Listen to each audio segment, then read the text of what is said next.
नमस्कार। मैं Subhash Paliwal, assistant professor geography, government college Deeg, Bharatpur. पिछले वीडियो में हमने बात की थी बीए थर्ड ईयर के में प्रैक्टिकल में समपटल सर्वेक्षण के उपकरण, और आज के इस वीडियो में हम बात कर रहे हैं समपटल सर्वेक्षण की विधियां कि जो समपटल सर्वेक्षण करते हैं तो किन किन विधियों के द्वारा समपटल सर्वेक्षण किया जाता है। इसमें दो विधि बहुत इम्पोर्टेंट है जो बीए थर्ड ईयर में है। एक तो विकिरण विधि है, एक प्रतिच्छेदन विधि है। तो जब हम बात करेंगे आज वो विकिरण विधि की बात करेंगे कि विकिरण विधि में किस तरह से हम सर्वे करते हैं। नेक्स्ट वीडियो में मैं आपको प्रतिच्छेदन विधि के बारे में बताऊंगा कि प्रतिच्छेदन विधि में हम किस तरह से सर्वे करते हैं। ये वीडियो एक्चुअल में सारे उपकरण निकालने के बाद में और फिर उनका वीडियो बनाकर आपको अपलोड करता, लेकिन अभी स्टूडेंट्स आ नहीं रहे। जब स्टूडेंट्स कॉलेज में आने लगेंगे तब मैं उनको सर्वे करवाऊंगा और तब एक वीडियो बनाकर मैं अपलोड भी करूंगा। अभी तो इसको मैं समझा रहा हूं, तो आप ध्यान से समझिए कि विकिरण विधि में हम कैसे सर्वे करेंगे। तो सबसे पहले हम सर्वे शुरू करते हैं। तो जो हमारा समपटल सर्वेक्षण के जितने भी उपकरण हैं, 10 उपकरण मैंने आपको बताए थे। उसमें आपका ड्राइंग बोर्ड, त्रिपाद स्टैंड,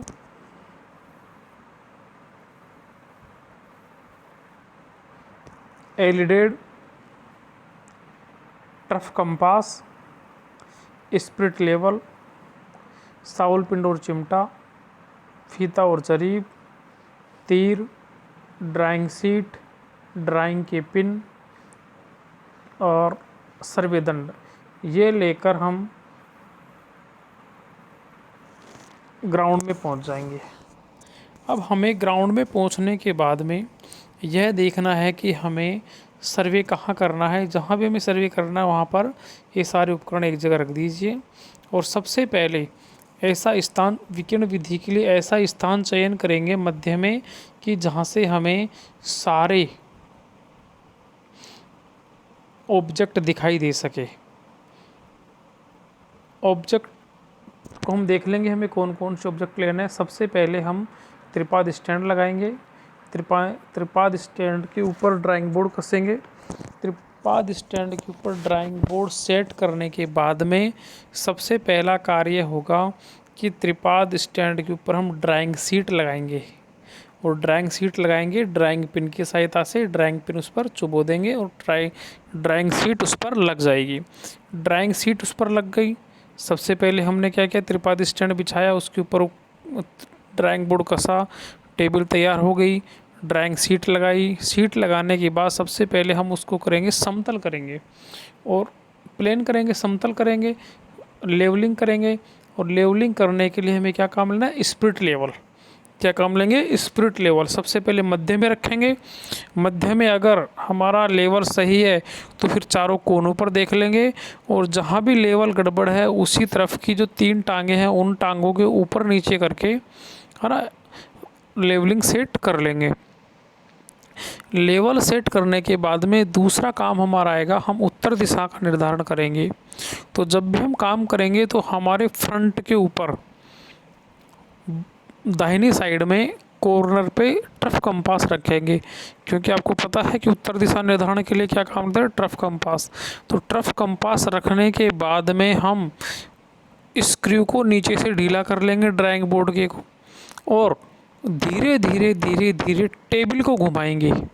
और जहाँ भी उत्तर दिशा आ जाएगी वहीं पर हमारी सुई 0 डिग्री के बिल्कुल स्ट्रेट हो जाएगी, सामने हो जाएगी, और वहीं पर हम प्लेन टेबल को कस देंगे और हमारी उत्तर दिशा का निर्धारण हो जाएगा।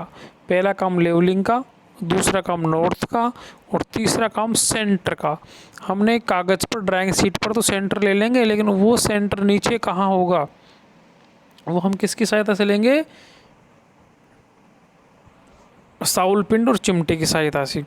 चिमटा ऊपर लगाएंगे, साउल पिन नीचे लटकेगा और जो स्थान हमारा ऊपर है उसके जस्ट नीचे वाले स्थान पर हमें क्या गाड़ देंगे, कील या खूंटी गाड़ देंगे।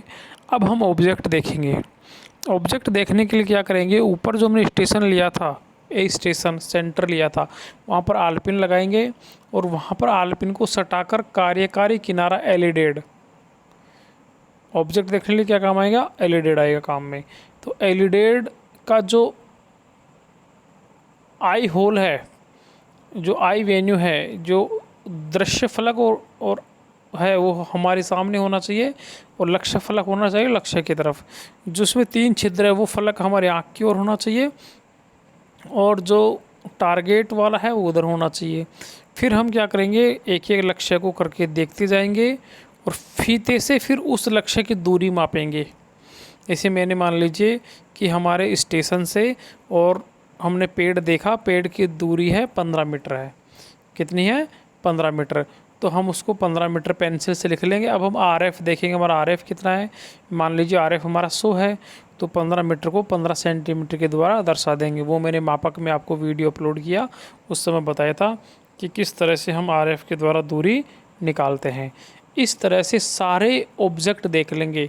तो विकिरण विधि में कम से कम 8 से 10 ऑब्जेक्ट लेने ज़रूरी है हमें, और हर एक ऑब्जेक्ट को, सभी ऑब्जेक्ट को फीते के द्वारा मापना होगा और फिर उसकी एक्चुअल दूरी तो उसके ऊपर लिखनी है ड्राइंग शीट पर, और उसकी लंबाई कितनी खींचनी है वो RF के अनुसार हो जाएगी।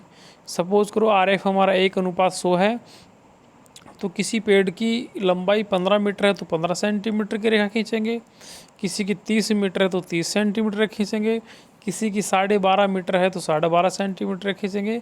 इस तरह से हमारे सारे ऑब्जेक्ट उनको ले लेंगे और माप लेंगे। मापने के बाद में उनको RF के अनुसार हम दूरी खींच लेंगे। RF के अनुसार दूरी खींचने के बाद में सब नोट हमारा हो गया, आपका चार्ट बन गया, अपन ने ऑब्जेक्ट ले लिए। अब क्या करेंगे, एक तरफ हम बनाएंगे संकेत। संकेत में क्या बनाएंगे, नॉर्थ एन करके उत्तर दिशा का निर्धारण, दीवार का कोना लिया है, पेड़ लिया है, इलेक्ट्रिक पोल लिया है, वो सारे संकेत में बना देंगे।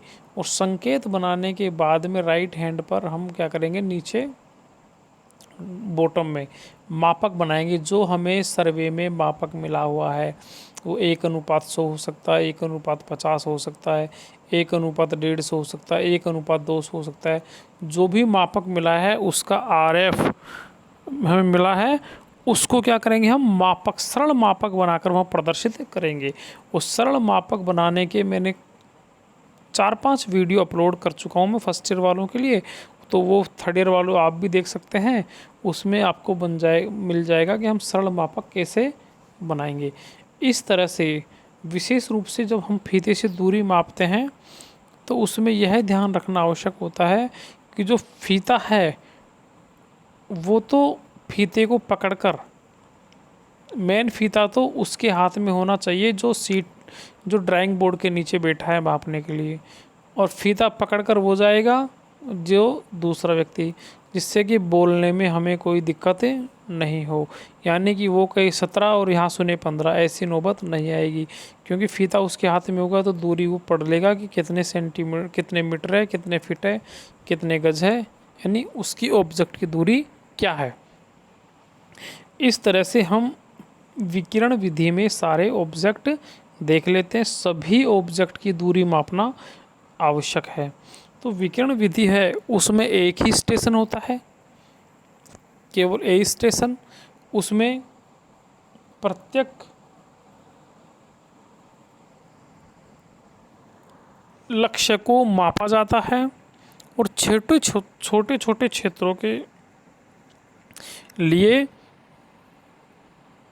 विकिरण विधि उपयोगी होती है। तो सबसे जो प्लेन टेबल सर्वे है उसकी सबसे सरल विधि है विकिरण विधि। तो हम आसानी से इस वीडियो को सुनकर, देखकर और फिर हम प्लेन टेबल सर्वे करेंगे तो हमें ये वीडियो बहुत काम आएगा। और जब हम क्लास में प्लेन टेबल सर्वे कराएंगे बच्चों को ग्राउंड में, तब आपको एक वीडियो और अपलोड करूँगा जिससे आपको बहुत अच्छे से समझ में आ जाएगा। इसी तरह से जो दूसरी विधि है वो प्रतिच्छेदन विधि है। प्रतिच्छेदन विधि में हम आगे एक वीडियो और अपलोड करूंगा जिससे प्रतिच्छेदन विधि के बारे में आपको पता चल जाएगा। धन्यवाद।